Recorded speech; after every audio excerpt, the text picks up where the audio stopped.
Bienvenidas y bienvenidos a Coffee Brain. Nos da mucho gusto que nos acompañen en este espacio dedicado a la salud mental y al bienestar emocional.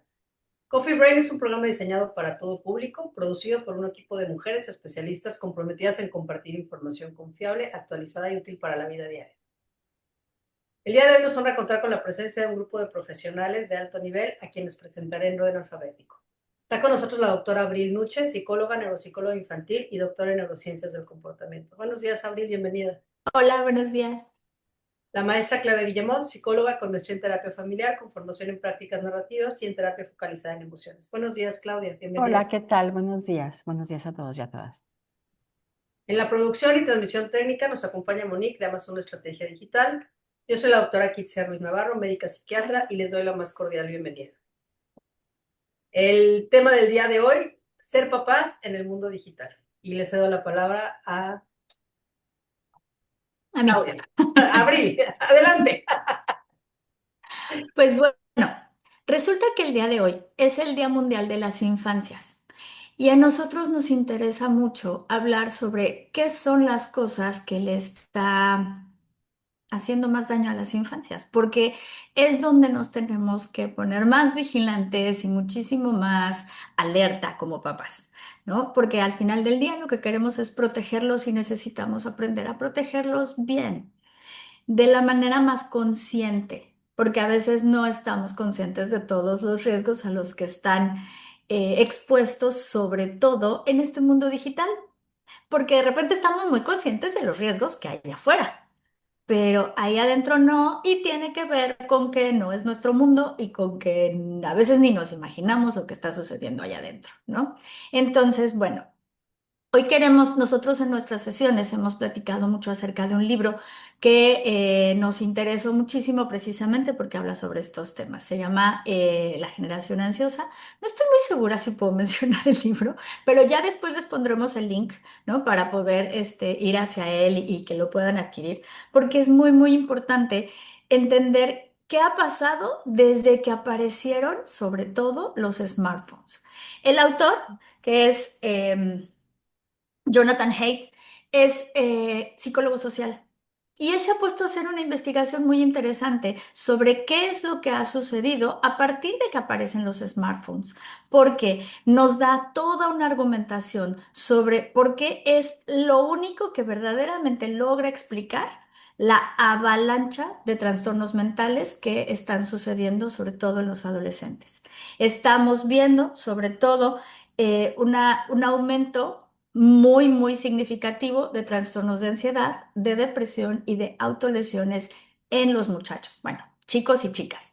Esto obviamente ellos lo hacen en Estados Unidos, pero lo hemos visto igualmente en nuestro país, ¿no? Lo vemos todos los días en la consulta. Por eso es muy importante empezar a ver cuáles son los argumentos o las razones que él está dando, ¿no? Y acá estamos viendo sobre todo que del 2010 a la fecha, 2010 que fue cuando aparecieron todos estos aparatos en donde ellos tenían acceso ilimitado a las redes sociales, al internet, a la información, a los videojuegos y a todos los contenidos explícitos de internet, es cuando hemos empezado a ver toda esta avalancha de trastornos mentales, cómo han ido aumentando. Entonces, es muy importante empezar a como desmenuzar un poquitito qué es lo que vemos o qué es lo que nos dicen por acá que se ha ido investigando y que se ha ido encontrando.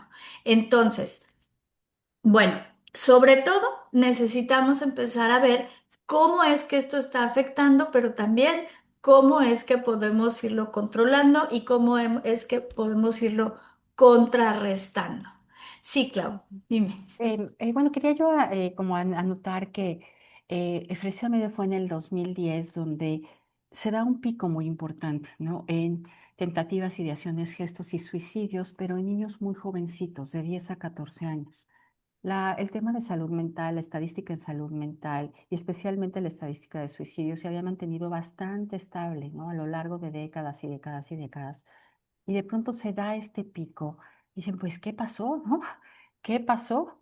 Y en el qué pasó, empiezan a tratar de ver efectivamente qué podría haber sido y si era nada más un fenómeno, por ejemplo, de Estados Unidos, pero se dan cuenta que no solamente es un fenómeno de los Estados Unidos, países que llevan estadísticas y que de alguna manera comparten los investigadores, empiezan a descartar y a descartar y ya iremos entrando a detalle. Bueno, hasta si era un tema de cambio climático, ¿no? ¿Qué podría estar pasando para O que la este crisis desbalance, financiera. o la crisis financiera o guerras en algún lugar o en otro, qué podría estar pasando para que hubiera este pico tan fuera de lo, predecible en una estadística que se conoce bastante bien? Y es así como llegan a...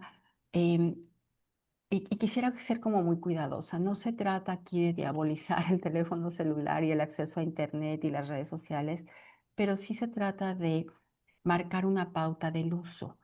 Nos pasó a todos y se habla de generaciones específicas, los que nacieron en los noventas y en la primera década de este siglo, diciendo, bueno, no lo veíamos mal, no veíamos que esto estuviera mal. Y no es que esté mal, el tema es los tiempos y los accesos.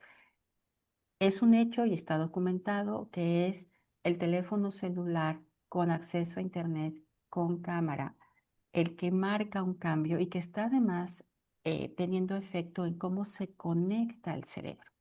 Estamos en el Día de las Infancias y es importante porque el cerebro no termina de madurar hasta la primera parte de nuestros años 20, 21, 22, 23. Todo el proceso anterior requiere un cuidado muy específico, pero además también el autor dice que hay una combinación importante que se da. Nos volvemos confiados de que están metidos en algún tipo de máquina, los chavos o los niños, están cuidados según nosotros porque están en su habitación, pero también lo vemos como un recurso ante la inseguridad que sentimos allá afuera. Entonces, la combinación es la desprotección en el mundo digital y la sobreprotección en el mundo real. Y esa combinación es la que queremos abordar hoy porque, porque es grave lo que estamos viendo en consulta. Adelante. Exactamente. Es cómo lo vamos a hacer para ir contrarrestando todo esto, ¿no? Ujú, Porque justo como lo decías, Clau, estamos empezando a darnos cuenta de todos los peligros que hay afuera y entonces sobreprotegemos afuera. ¿Y ujú, qué es lo que pasa ahí, sobre todo en la primera infancia? Esto que por acá en el libro, en el autor lo llama el securitarismo, es de repente les estamos quitando toda la posibilidad o mucha posibilidad del juego libre, de ujú, salir a jugar. Hay algunas ocasiones o algunos lugares en donde los chicos pues tienen estos fraccionamientos cerrados en donde todavía pueden salir a jugar, pero la realidad es que son ya muy pocos los lugares en donde los niños pueden estar afuera jugando con una supervisión mínima. ujú, Y eso es algo que nos ha ido mermando mucho en la capacidad del autocontrol. ¿Cómo es que nosotros vamos generando toda el entendimiento de las relaciones sociales? ¿Cómo empezar a desarrollar las habilidades para, por ejemplo, poner las reglas del juego, para decidir quién va a jugar y quién no, para decidir cómo vamos a jugar, etcétera, etcétera, para decidir cuándo hizo una falta y cuándo no, por ejemplo, ¿no? El no necesitar siempre un árbitro adulto que esté ahí diciendo, sino que nosotros vayamos, nosotros, los niños, vayan haciendo justamente esta parte de irse autogobernando. ¿No? Y ujú, poniendo sus propias reglas. Y esto es algo que se da en el juego libre. En el juego libre, entre pares, con poca supervisión. Es decir, sí, sí hay papás que están ahí viendo, checando, pero no están poniendo las reglas del juego. No están diciendo cómo se va a hacer y no están dirigiendo la actividad. Y esto es muy importante para que ellos vayan también estableciendo vínculos, aprendiendo cómo ir generando toda una estructura social y se van dando cuenta también de cómo funcionan las estructuras sociales. Pero en línea no funciona igual. Y entonces hay ahí un aprendizaje que se está mermando muchísimo porque no los estamos dejando salir a jugar o jugar de manera libre con sus compañeros, con sus pares, con los de su edad, y al mismo tiempo se están quedando con una imagen del mundo de los influencers. Yo estaba pensando en proponer como un horizonte, ¿no? Como papás, nuestra chamba va a tener errores sin duda. Aquí no hubo mala intención, pues, estoy segura de nadie, ¿no? De que estas cosas empezaran a pasar, pero pasaron y ahora ya sabemos. Y yo quisiera hacer como un llamado, porque de pronto todavía hay papás que no le dan la importancia. Puedo entender cuando estábamos hace 15 años, 20 años, no saber, pero ahorita ya hay documentación suficiente, muy reciente, ¿eh? Muy reciente, 2023, 2024. Los autores te dicen y métanse al .com porque ahí estamos actualizando porque esto se está haciendo todos los días. Em, el horizonte que estoy planteando es parte de la vida adulta, implica como 6 cosas entre peras y manzanas. Una es, por ejemplo, distinguir entre el bien y el mal y poder tener capacidad de toma de decisión. Si los niños no juegan con otros niños en lo físico, en lo real, no aprenden estos procesos de socialización, de reglas, de castigo, de quién se lleva con quién, de grupo. Entonces es vital que empecemos a cuestionarnos qué tanto les estamos permitiendo explorar en el mundo real y si también ahora es por comodidad el tenerlos conectados a una máquina. O el que aprendan a socializar a través de la máquina, ¿no? Porque, insisto, es una socialización completamente diferente. Y es muy difícil así aprender, porque nosotros entonces estamos poniéndonos los límites que se ponen los influencers. Y entonces estamos empezando a ver que hay retos tremendos que son como si fueran lo más cotidiano, lo más normal. Y definitivamente ahí hay todo un proceso de producción y además estos influencers pues siempre están ahí como intentando hacer este enganche de las cosas que pueden ser más atractivas y que cosas que pueden ser como llevarlos al límite. Y entonces les estamos enseñando que esa es la cotidianeidad, llevando, por supuesto, los límites de los riesgos cotidianos a algo muchísimo, muchísimo más extremo. Y entonces vemos cosas como los retos que se ponen en las escuelas, están imitando los retos que pueden llegar a ser, que ya hemos leído mucho, pueden llegar a ser incluso letales. Entonces, ¿por qué? Porque no miden los riesgos y porque no están aprendiendo a medirlos en el lugar adecuado, que es el juego cotidiano y el juego de todos los días. Es normal que ellos no midan los riesgos, son niños, pero necesitan tener un lugar apropiado en donde ir poco a poco aprendiendo cuáles son estos límites seguros, tanto para el juego como para la interacción social. Hay un periodo muy importante en donde comenzamos a ver que se da toda esta habilidad social, que es entre los 9 y los 15 años. Sabemos ahora que este periodo es como un periodo crítico en donde se da todo este aprendizaje de las habilidades sociales de una manera ya más consciente. Antes también se da, pero no tan consciente. Y entonces este, que podríamos llamarlo periodo de la pubertad, pues se vuelve fundamental para que ellos puedan tener esta socialización presencial. Eso es lo que tenemos siempre que estar pues alentando y fomentando la socialización presencial, es decir, que tengan amigos, sí, pero que tengan además lugares en donde socializar con ellos. Que en ese sentido, la escuela por sí misma no resuelve el tema de socialización. Una postura de estos autores, es decir, es la socialización también después de la escuela, ¿no? Lo que haces después de la escuela, no solamente en la escuela.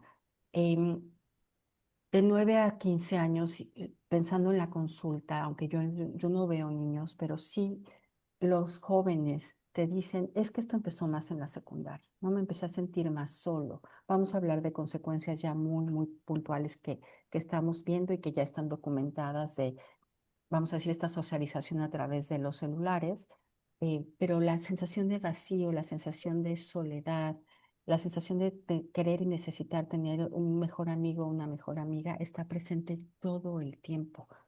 Y es parte de este proceso que no se está dando, que no se está fomentando. Es que ya va a la escuela y tiene amigos. No, la escuela tiene una función y además las escuelas también están batallando con el tema de los celulares. Es la socialización después de la escuela. Pueden ser los mismos amigos de la escuela, pero tiene que ser también en otros espacios que no sea la escuela. Adelante. Sí, los niños tienen, naturalmente, tenemos esta capacidad de ir viendo e ir descubriendo. Lo llama aquí el autor el modo descubrimiento. Tenemos que ir encontrando cuáles son nuestras formas, las formas de los demás y cómo las podemos ir manejando y cómo las podemos ir entendiendo, cómo vamos entendiendo a los demás. Pero también tenemos un modo defensa. Es decir, el modo en donde todas esas cosas que suceden a nuestro alrededor nos van alertando de posibles riesgos. Así funcionamos, ¿no? Funcionamos de una manera adaptativa en donde nuestro cerebro va buscando riesgos, está muy al pendiente y si de repente no sabemos bien cómo defendernos ante eso o cómo responder ante ese tipo de riesgos o cómo medirlos, pues nos quedamos en el modo defensa. Y entonces prefiero no hacer nada. Y entonces, como no sé cómo hacerlo, mejor no me meto. Y como no sé cómo interactuar, mejor no les hablo. Y entonces me voy quedando en este modo defensa, en donde mejor me quedo aquí atrás, sin decir nada. Y eso lo único que empieza a generar, además de esta soledad, es mucha ansiedad. Y esto se une también, Abril, a la parte de em, los receptores del cerebro de la satisfacción inmediata, ¿no? Estos pues se desarrollan mucho antes que todas las funciones ejecutivas o de la corteza prefrontal. Ahí sí, ustedes son las expertas en estas áreas. Pero lo que vemos, claro, me refugio, estoy en modo defensa, no salgo, no veo, pero tengo una maquinita que responde, ¿no? Que responde con el juego, que responde de alguna manera. Los autores dicen que el teléfono, el flip-flop, en el celular de antes, que todos, bueno, los que somos más grandes tuvimos alguno ahí, o tenías la Bibi, o tenías algunas cosillas. El Nokia ese chiquito, ¿se acuerdan que parecía como de cajita de cereales? Te comunicaba para verte con alguien. Lo que seguía era el espacio de interacción personal. El tema es que se sustituyó esto por el mundo solamente digital. Y sí necesitan los niños y los jóvenes estos espacios de interacción con baja supervisión. Por ahí nos cuestionaban mucho, pero ¿por qué la baja supervisión? No queremos ser insensibles a temas de seguridad, ¿no? Ciudadana, seguridad pública, lo que decías, los espacios donde los niños puedan estar. Pero es que el aprendizaje vicario, el aprendizaje entre ellos, se da con mínima supervisión. No se da si hay un adulto que está interviniendo todo el tiempo. Y fíjense, piensen en una fiesta infantil. Hoy ves a los adultos metiéndose todo el tiempo porque los niños no saben dirimir estas cuestiones sociales. Y eso tampoco ayuda. Sí, hay un concepto que a mí me encantó, el concepto de los niños antifrágiles. Dice, los niños son antifrágiles por nacimiento. Y esto nos lo explica a través de los árboles. Resulta que hicieron un experimento donde intentaron poner a los árboles en un contexto, así como que en cajita Petri, ¿no? En laboratorio, en un contexto donde estaban perfectamente bien cuidados y no tenían nada alrededor. Y los árboles no desarrollaron la misma resistencia, la misma dureza y demás. ¿Por qué? Porque no tenían al viento. Bueno, esa fue la conclusión a la que llegaron. El viento que tienen todo el tiempo les ayuda a ir desarrollando esta flexibilidad y esta resistencia ante el clima y ante el ambiente y los va haciendo cada vez más resistentes, más duros, más, también más flexibles. Y eso a mí me parece un concepto fundamental, porque justamente no los podemos tener en la burbuja todo el tiempo, necesitamos que salgan, literalmente que salgan a que les dé el aire y el sol, ¿no? Y que salgan también a jugar, que salgan a caerse, a rasparse, a ensuciarse y a aprender a levantarse, ¿no? Entonces, esta parte en donde no tenemos que estar encima de ellos todo el tiempo y donde no tenemos que estarlos protegiendo cada vez, donde vamos a buscar un entorno seguro, porque tampoco lo voy a mandar a jugar a la calle en cualquier calle y en cualquier lugar. Vamos a buscarles esos lugares en donde pueden estar jugando seguros, en donde puedo estar ahí, pero como en la fiesta, por ejemplo, ¿no? Puedo estar ahí viéndolos, pero también puedo estar un poco alejado. Y bueno, ya si terminan llorando, pues entonces ya intervenimos, pero solamente ahí, porque es ya el momento en el que necesitan de un adulto, porque ya no lo lograron ellos. Pero antes de eso, tienen que aprender a irlo logrando poco a poco. Y nosotros necesitamos irle dando este espacio en donde tienen que irse regulando poco a poco también, De ¿no? hecho, introduce un concepto, ¿no? Esta niñez basada en el juego y la niñez basada en el celular o en el mundo digital. Y ese cambio es el que hay que tener mucho cuidado. No se trata de que no haya acceso a, aunque tendremos que hablar de las edades que se proponen, ¿no? A la tecnología, pero estos autores hablan de, es que estamos transitando a una niñez basada en lo digital y eso no es natural, no es natural y entonces las consecuencias que estamos viendo, ponen la palabra como desastrosas para los chavos y para las familias en general. Entonces, Sobre todo ahorita cuando dices es que ujú, eso no es natural. A lo mejor va a haber papás que van a decir, pues es que es la evolución, es hacia dónde vamos, ¿no? Es si hacia allá vamos, pues nos tenemos que ir adaptando. ¿De acuerdo? Y por eso nos tenemos, tampoco se trata de irlo quitando completamente y de aislarlos de la tecnología, como por ejemplo las escuelas Waldorf, ¿no? En donde no ven absolutamente ninguna pantalla y de repente están completamente aislados del mundo real. Tampoco queremos llegar ahí. Pero sí queremos que vayan adaptándose de una manera sana, no de una manera en donde ya sabemos y ya estamos descubriendo por todos estos estudios que les está afectando, sobre todo en la parte socioemocional. Además de la parte cognitiva y de otras más que también tenemos que platicar, ¿no? que de hecho ellos plantean como cuatro y después aumentan un par más, pero dicen la atención fragmentada, la están durmiendo menos, la deprivación de sueño, la deprivación social y el proceso adictivo, y por eso había yo mencionado los receptores de satisfacción inmediata. Es decir, estos cuatro elementos ya están documentados, ya los estamos viendo, y esta sensación de vacío y soledad que empezamos bueno, a mí me toca en la consulta, si bien yo ya no veo niños, sí los chicos de prepa que te empiezan a decir, es que desde la secundaria yo ya me estaba sintiendo así. Ujú. Entonces, recuerden, la atención fragmentada, ahorita vamos a ir explicando por qué cada una de estas, deprivación social, que ya empezamos a verla, deprivación de sueño, cuántos papás que dicen que son las 3 de la mañana y sigue chateando, o sigue en el celular, o sigue, y esta sensación de adictiva donde se angustian terriblemente si no están conectados, si no están checando algo. Y también tenemos que mencionar que tiene ya una diferenciación de género.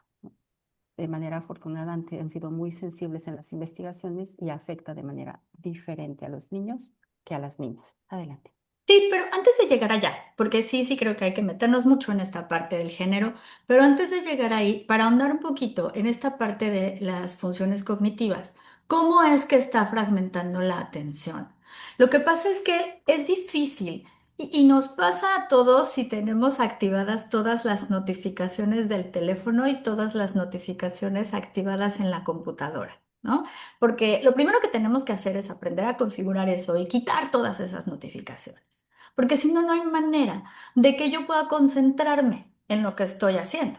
Porque me llega una notificación y otra, y una musiquita por aquí y otra. Dicen, tengo mil páginas abiertas y no sé de dónde viene la música. Exactamente. Y ellos más, porque no saben desactivar la notificación y bla, bla. No, no, no, no. ¿Qué pasa entonces? No es, ni siquiera se logran concentrar en el videojuego o en lo que están viendo o en lo que están intentando estudiar, porque muchos ya estudian en las tablets y demás, porque están llegando las notificaciones todo el tiempo. También. aprenden a que todo va muchísimo más rápido y ya no logran mantener la atención más allá del famoso minuto que dura el reel. Entonces, aguas, porque la fragmentación de la atención se empieza a hacer cada vez más pequeñita. Y entonces yo lo que quiero es empezar a hacerla más grande, a que haya periodos más largos de atención. Un adulto normal debe de tener un buen periodo de concentración en donde me puedo poner a trabajar, a concentrarme, a estar en una clase al menos unos 45 minutos. Después hay que descansar tantito y luego volver, o hacer otra cosa y luego volver. Pero si va haciendo, en ellos, digamos que entre los 9 y los 15 años, estamos intentando que ya sea entre 20 y 30 minutos en donde se puedan concentrar en una tarea. Si son niños que no pueden ni siquiera ver un reel de más de 1 o 2 minutos, estamos teniendo un problema. Si no están logrando ver una película completa y porque ya se aburrieron y ya se ponen a hacer otra cosa, no necesariamente tiene que ser un déficit de atención, es decir, no necesariamente tiene que ser un problema neurológico, sino una falla en la estimulación que estamos dando a estos niveles de atención. Y los tenemos que empezar a trabajar desde la crianza, no desde la medicina ni desde la neurología. Luego también esta parte en donde, bueno, la fragmentación del sueño también, porque además están muy activados, además estamos eh, afectando a todos los niveles de producción de melatonina y demás, en donde eso también afecta no solamente el tiempo de sueño, sino la calidad del sueño, y eso puede afectar incluso a la hormona del crecimiento. Entonces tiene una cantidad de afectaciones que muchas veces ni nos imaginamos. Entonces, necesitamos por eso tomarlo con mucha precaución, ¿no? E irle bajando muchísimo ahí a los tiempos, ¿no? La otra, ya se me fue, pero la otra, la adicción. La adicción a las pantallas y a los celulares funciona como cualquier otra adicción. Es decir, cuando nosotros tenemos algo que es o que nos está generando mucho esta sensación de placer, de estimulación, así nos genera como esta pequeña euforia, que justamente es muchas veces lo que generan los videojuegos o lo que genera toda esta estimulación de las pantallas. Pues entonces después ya todo lo que tiene menor nivel de estimulación no me va a causar ese nivel de placer. Y entonces ya el juego que no tiene todo este nivel de estimulación, el juego normal, el juego de siempre, el juego en la realidad, no es tan placentero. Pero entonces tampoco es tan placentero muchas otras cosas. Y eso se los puedo contar porque lo veo todo el tiempo en mi hijo. Si yo no estoy ahí atrás de él los sábados sobre todo, se levanta directito a la tablet, ¿no? Y se le olvida ir al baño y se le olvida comer, desayunar, todo. O sea, uno lo tiene que traer a la realidad de vente, vamos a desayunar. Y inmediatamente lo primero que hace es ir al baño, se acuerda que tenía ganas de ir al baño. Entonces ya va y entonces ya desayunamos y entonces como que regresa un poco a la realidad. Y yo necesito, o sea, como seguirle recordando la realidad. Tienes que lavarte los dientes, tienes que, ¿no? Antes de que regrese. Y les contaba, ¿no? Que también tenemos que estar como muy, muy atentos de qué tanto saben usar la computadora y qué no, y cómo lo tenemos que ir controlando, porque los controles parentales también los hackean. Entonces, también tenemos que regresar a la old school, ¿no? De, pues sí, tienes físicamente el aparato 2 horas, 3 horas y después lo recojo, porque si no, no hay manera. Yo ahí quería, pensando en el tema de adicción, ¿no? Que le llaman ahora adicciones sin sustancia, y digo, hay otras, el juego, hay otras que podría mencionar, pero es igual, quiero reforzar, es como cualquier adicción, cada vez necesitas más para sentir menos, ¿no? Es decir, vas a buscar más y más y más, y en este caso es más tiempo frente a los aparatos. La revisión de contenidos, además, no estamos cableados para, por más que nos digan que teníamos que entrar a la era digital, que es lo que sigue, no, a ver, los hitos de desarrollo de la humanidad no han cambiado, ¿no? Seguimos eh, controlando esfínteres a cierta edad, eso se llaman periodos sensibles de aprendizaje y de crecimiento, hitos del desarrollo. Seguimos aprendiendo a gatear más o menos a la misma edad, seguimos volteando la cabeza más o menos a la misma edad.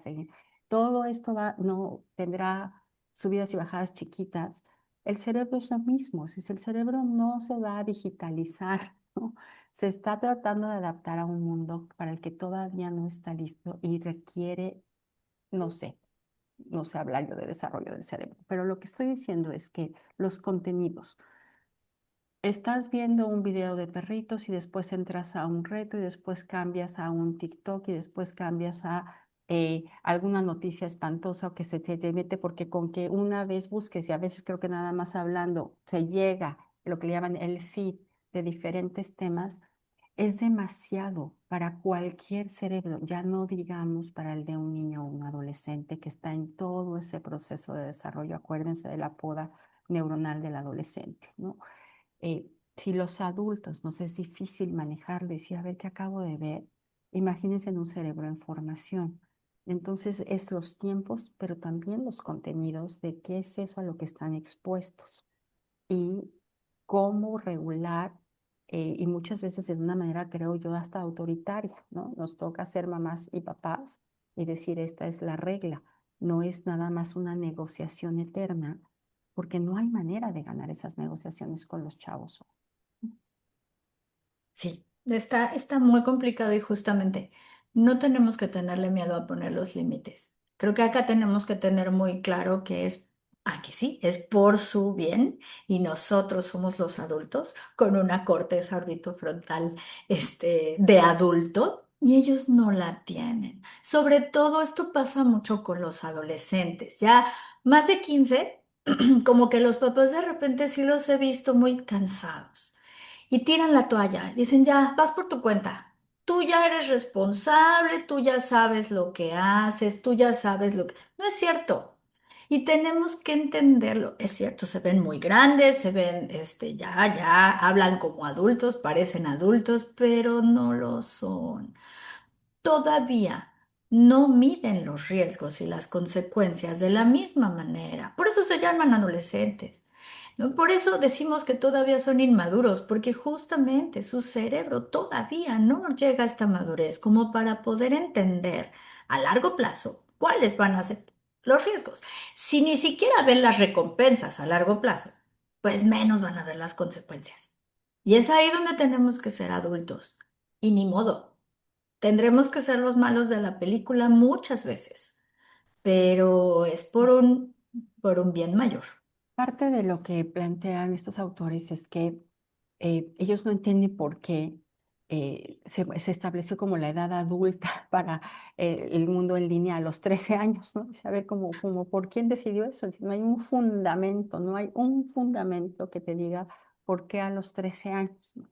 De hecho, ellos planteaban a los 18, pero como que comprometieron en 16, ¿no? Diciendo, en 16 y bueno, claro, todos los chavos se les vuela la peluca y se les ponen los ojos al revés, porque ¿cómo es posible que hasta los 16? Pero finalmente, cuidando el cerebro, eso es lo que tendría que ser. Ahora, no va a ser así, no está siendo así. Entonces tenemos que estar mucho más vigilantes de niños de 8, 7, 9 añitos que ya tienen acceso ilimitado, sin revisión de contenidos y porque pues están tranquilitos en su recámara, ¿no? O están sin dar mucha lata. Implica un esfuerzo mayor, es decir, se dejan las máquinas y vámonos, ¿no? A dar la vuelta al parque, a los espacios que sí tengamos para que ellos puedan. Y privilegiar actividades en donde estén con otros niños, ¿no? Porque a veces sí privilegiamos el ejercicio, el deporte, pero no necesariamente el juego libre. Entonces también hay que salir a jugar, también hay que salir a socializar y también hay que dejarlos ir. Ok, me da miedo que vayan a la plaza solos. Puedo ir yo también, no estar con ellos, ¿no? Viéndolos, pero estar por ahí, estar cerca, estar pendiente, ¿no? Estar como cerca y dejarlos también que ellos aprendan a moverse solos. Eso es muy importante, ¿no? Pero bueno, yéndonos ya directamente al género, a cómo le afecta a niños y a niñas. Tal vez podríamos empezar por las niñas, ¿no? Si quieres empezar, Clau. Las niñas, yo siento que es afortunado cuando las investigaciones hacen esta distinción, ¿no? Porque no somos iguales, no por eso tendríamos que ser tratados de manera desigual. Viva la diferencia y nuestros desarrollos son distintos. En el tema digital, las niñas se ven mucho más afectadas por las redes sociales. Todo el tema de la crítica social, todo el acoso o el bullying digital, es brutal cómo lo viven, lo expresan, lo, pues lo hacen las niñas, ¿no? Y lo ves en niñas muy chiquitas, ya queriendo eh, tener cosas carísimas, como todo el tema de competencia, todo el tema de empezar a llenar vacíos con cosas caras, ¿no? Siempre hemos tenido, especialmente en la adolescencia, la necesidad del sentido de pertenencia, de parecernos todos de alguna manera, de compartir. Piensen en sus adolescencias y todos tuvimos algún pantalón, algún cinturón, algo que estaba de moda y eso está muy bien. Es una parte. Aquí el tema es que se vuelve el todo, ¿no? Y están subiendo a plataformas de internet cosas que pueden vulnerar a otras personas a nivel hasta de derechos. Y estamos hablando de niñas en primaria superior o en secundaria, ¿no? Que en esta no medición de la consecuencia, pero les afecta terriblemente toda la parte de la cámara y la red social. Es diferente con los niños. No sé si quieras Y agregar nos algo. está llevando a niveles de ansiedad y de depresión muy importantes, porque es todo el tiempo estar preocupada por cómo me van a ver, y además, si también, si me aíslan, es cómo me están aislando, porque me están aislando de el chat, del grupo de la red me bloquearon, me hicieron, y estamos dentro de la interacción en línea, en donde nosotros, ay, sí, no tenemos muchísima injerencia, ¿no? No hay manera de controlar eso y las está llevando a unos niveles que no, definitivamente no es solamente de niñas, también está sucediendo en los niños y también el ciberbullying, esto donde se están grabando en cualquier momento embarazoso y lo ponen y lo publican y entonces después es su manera de irse vengando, de ir molestando, de ir, o sea, todas estas revanchas que van teniendo van subiendo de tono cada vez y llegan a conductas muy peligrosas. Entonces, Y crueles, Abby, crueles. ujú. Creo que el nivel de crueldad, ¿no? Porque no han tenido los espacios de socialización, entonces no miden. Cuando platicas con ellos y te dicen, es que no pensé que fuera para tanto. Les creo, les creo, Ujú. no, no dimensionaron. Pero yo creo que ya estoy pensando en hace años que alguna psicopedagoga me decía, es que las conductas, malas conductas, ¿no? Reguladas por un reglamento escolar que veíamos antes en sexto de primaria, estamos empezando a verlas en primaria baja, ¿no? En segundo, tercero de primaria. Entonces, ¿hasta dónde va a escalar esto? Y con los niños, lo que se ha notado más es el tema del videojuego y el consumo de pornografía, ¿no? Esto ha sido como una diferencia importante, como que el proceso adictivo se da más hacia el videojuego y están comprando y de pronto viene la queja del papá que ya usaron su tarjeta para comprar no sé cuántas vidas o monitos o lo que sea que compren en los videojuegos, que es pura Dinero cuestión imaginario. digital. Pero bueno, sí te lo cobran de a de veras en la tarjeta, Sí, ¿no? sí. Sí te lo cobran de a de veras. Y el consumo de pornografía, que también los autores nos dicen, híjole, es que finalmente todo el que te guste a alguien, la parte del cortejo, del chisme de si sí o si no, quién la hace de cupido, es un proceso de tolerancia a la frustración, de reconocer el rechazo, de ver si sí tienes chance y no lo están viviendo. Es decir, los periodos de tolerancia a la frustración son prácticamente mínimos en un mundo muy instantáneo y cosas tan lindas como puede ser el primer noviazgo que podría darse más o menos en la secundaria, no están teniendo estas experiencias. Exacto. No las están teniendo en la vida real y se están dando de una manera muy distorsionada en la vida en línea, ¿no? En la vida virtual. Entonces, justo, están comenzando a entender la vida social de una manera muy distorsionada. Y eso los está llevando a niveles en donde no están tomando en cuenta la empatía, no están tomando en cuenta al otro, a lo que pueden estar provocando en la otra persona, porque no lo ven, no se enteran de lo que sucede. Entonces, bueno, ahí hay muchísimos temas, pero bueno, regresando a los niños. Esta parte de los videojuegos es algo que se ha notado desde los ochentas, ¿no? Y lo mismo que con todas las adicciones, no es que los videojuegos per se sean malos, no, los videojuegos están ahí y podemos ser consumidores ocasionales, de vez en cuando, podemos ser consumidores habituales, que ya nos gusta jugar mucho más, super fans y demás. Y está bien porque eso incluso nos puede ayudar a socializar y encontramos amigos y están todos los fans del mismo videojuego y hasta hacemos, después hay juegos de cartas y después hay torneos y después hay... Y eso ha sucedido desde los ochentas y está bien. Lo que ya no está tan bien es cuando llegamos a los niveles de adicción. ¿Cuándo es un nivel de adicción? Cuando dejo de hacer todo lo demás por esto. Cuando lo único que quiero hacer es jugar y dejo de, bueno, comer, dormir y demás, pero también dejo de querer salir a fiestas, de querer salir a jugar, de querer salir a socializar de cualquier manera. Entonces, ya desde ahí se empieza a tomar como un nivel de adicción que tenemos que empezar a regular. Es muy importante. Tenemos que sacarlos de ahí. Lo siento, no, y hay que ir a socializar, ¿no?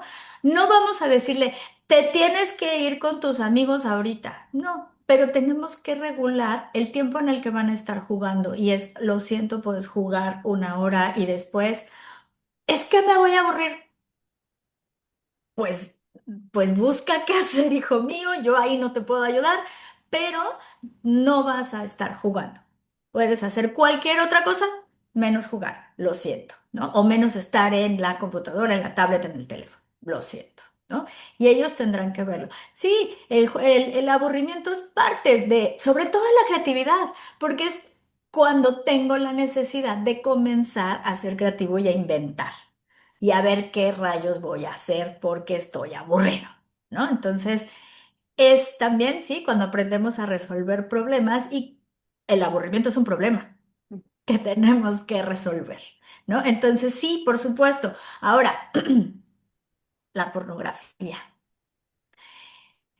Tenemos que, tenemos que empezar a ser conscientes de que esto es algo que está muy poco regulado y que si no tenemos los controles parentales adecuados, no vamos a poder regularlo en ninguno de los dispositivos.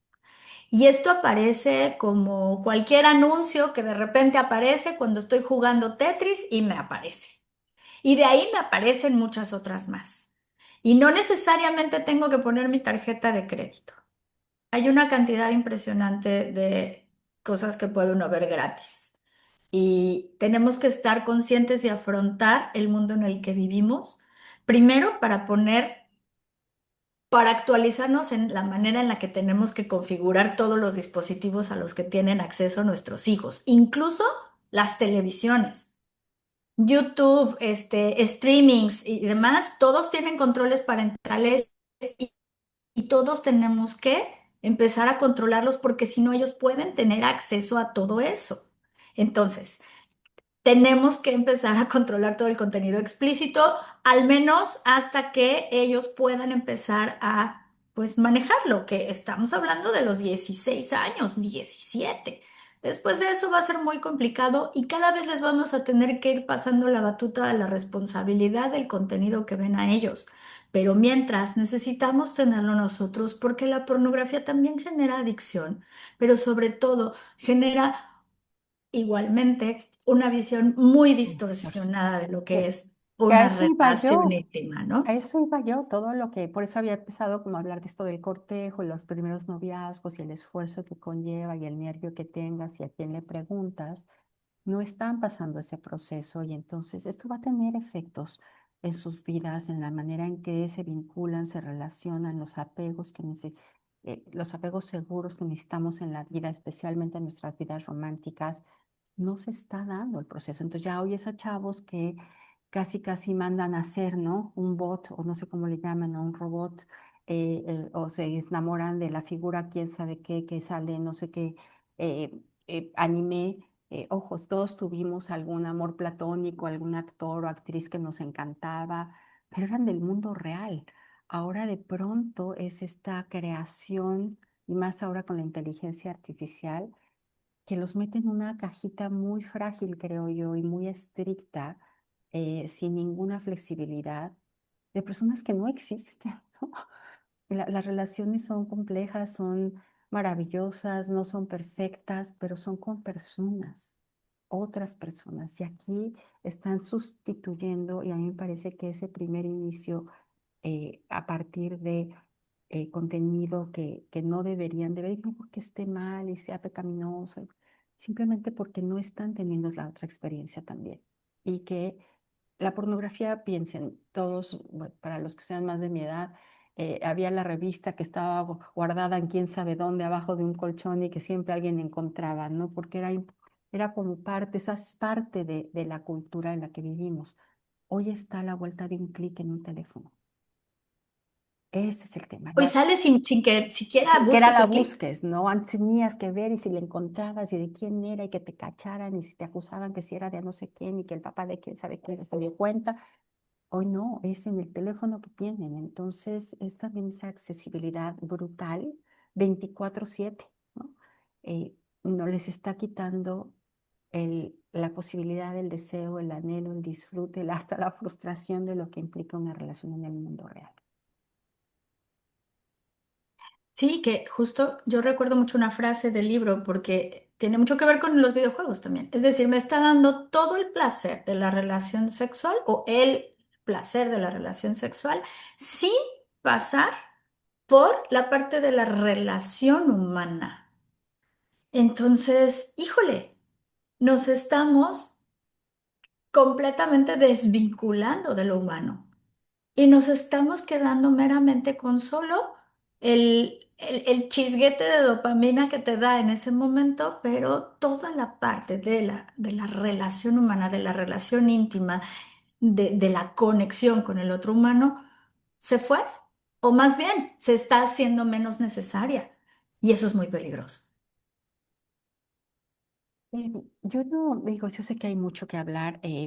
Quiero también como dejar un poquito un halo de esperanza en esto, ¿no? Sí. Este, em, la propuesta tiene que ser comunitaria, ¿no? Tiene que ser trabajando en equipo todos. Ya hay estados de la República que prohibieron celulares y la recomendación, porque además se incluyen recomendaciones muy puntuales por grupo de edad, para escuelas, para gobiernos, para la industria, para padres de familia, es decir, allá está, hasta afuera, pero por ejemplo, en tema de escuelas es la jornada completa escolar sin celulares, incluido el recreo, especialmente incluido el recreo, ¿no? Para un Especial. maestro es absolutamente injusto dar una clase y competir contra 30 celulares o 25 celulares. Y el recreo es para que tengan estos espacios de juego libre, de plática, de intercambio, de te doy una mordida de mi sándwich, ¿no? Esto es. Em, Y evitar bullying, exacto, ciberbullying. el ciberbullying, exactamente. Entonces, los padres de familia, es un par de padres de familia que tengan un acuerdo de vamos a salir, vamos a hacer estas, es decir, con uno que empiece, eh, esto puede tener un efecto también de bola de nieve en el buen sentido, ¿no? Si no, de pronto nada más es esa mamá loca que no permite y que excluye al niño. Los niños te dicen, me siento excluido, ¿no? Lo, una vez más, yo los veo ya más grandecitos, pero te platican como cómo se sentían en aquel momento, ¿no? Se requiere trabajar en equipo con otros padres de familia para que esto funcione como comunidad a nivel de lo que podemos hacer todos. Pues la industria va a seguir queriendo vender lo que tenga que vender, todo esto del marketing digital y demás. Pero bueno, desde los padres de familia también regular más los contenidos y sobre todo los tiempos. Ujú. Esto se está comenzando a hacer, ¿no? Ujú. Hay leyes ya en algunos estados donde se está prohibiendo el uso de celulares en las escuelas. Hay países incluso, ¿no? Donde se está ya elevando de los 13 a los 16 años la posibilidad de tener redes sociales y demás, que sabemos que esto al final del día da exactamente igual, porque tú le pones a la red social que tienes la edad que quieras y eso te da el acceso. Entonces, ¿de quién depende realmente? Pues de los papás y de la comunidad. Entonces aquí realmente es que tenemos que hacer muchas redes comunitarias entre papás, entre maestros, entre escuelas para poder ayudarnos a esto, ¿no? Para poder generar muchísimos más espacios de socialización fuera y limitar lo más posible este uso de dispositivos al menos hasta los 16 años. Una buena propuesta es que, sobre todo en la secundaria, les empecemos a dar estos cacahuatitos, ¿no? Ujú. El teléfono que no tiene acceso a internet, el teléfono viejito, normal, que es para que estemos comunicados, que me puedan llamar, que yo les pueda llamar, que cualquier emergencia, que lo que sea, y que se puedan llamar entre ellos, Ujú. está muy bien, pero sin acceso a internet. Eso podría ser una opción para ir pasando la secundaria sin que se sientan tan desvinculados del mundo digital, pero ya hasta la preparatoria pensar en darles acceso a redes sociales y a un teléfono inteligente como Inteligente. tal, ¿no? Porque también viendo el lado más preocupante es en estos niveles de ansiedad, de depresión, de autolesiones con la que empezamos el programa, em, pues empiezan a explorar otros caminos, ¿no? Otras drogas, vamos a decir, adicciones con sustancias, empieza a haber más temas de fracaso escolar. Es decir, la problemática se puede eh, hacer mucho más complicada y ya lo estamos empezando a ver en la consulta. Eh, ¿Por qué? Porque no estamos atendiendo, como decías muy bien al principio, Abril, esto es en las infancias, es el Día de las Infancias, toca al adulto cuidar y todos, como decían los japoneses, los niños son de todos, a todos nos toca. Sí, y no bajar la guardia, no, no quedarnos exhaustos, no cansarnos, vale la pena. Vale la pena ser el malo de la historia, vale la pena luchar, vale la pena que nos odien en este momento. Sí, sí vale la pena, es muchísimo mejor. Yo me quedo pensando ya con esto cierro, ¿no? Algo que dice, que con lo que empieza el autor del libro, que lo narra como si fuera un experimento, o sea, como si mandáramos a los hijos a Marte a un experimento, ¿no? Y no sabemos qué es lo que va a pasar. Al final creo que con los teléfonos celulares, con redes sociales, fue algo muy parecido. Me parece que algo no está funcionando y yo creo que es muy sensato hacer una pausa y dar marcha atrás en muchas cosas. Como reconocer de sí, nos equivocamos, sí, le estamos regando, sí está impactando y como revisar otra vez, ¿no? Como ir un poquito hacia atrás y revisar y replantearnos cuál es la manera más segura de introducir a los niños, a los jóvenes al mundo digital. Y tenemos un comentario que Así dice, es. desconectarnos nosotros para jugar más con los niños y estar más presentes. Pues, Por favor. o sea, no le podemos decir al hijo, deja el teléfono si uno está comiendo con el teléfono en la mano, empezando por ahí. O sea, el ejemplo, el ejemplo. Pues llegamos al final de esta edición de Coffee Brain. Agradecemos profundamente su presencia, su interés y su participación activa. Gracias a las integrantes del equipo de Brain and Mind y al equipo técnico de Amazon Estrategia Digital. Esperamos que la información de hoy haya sido clara, relevante y útil para su vida cotidiana. Los invitamos a seguirnos en nuestras redes sociales, Instagram, Facebook, YouTube y Spotify como Brain and Mind MX. Recuerden que el episodio de hoy queda en YouTube y nos encontramos la próxima semana a la misma hora y por los mismos medios con el tema, el poder silencioso de las habilidades blandas. Muchas gracias y hasta la próxima.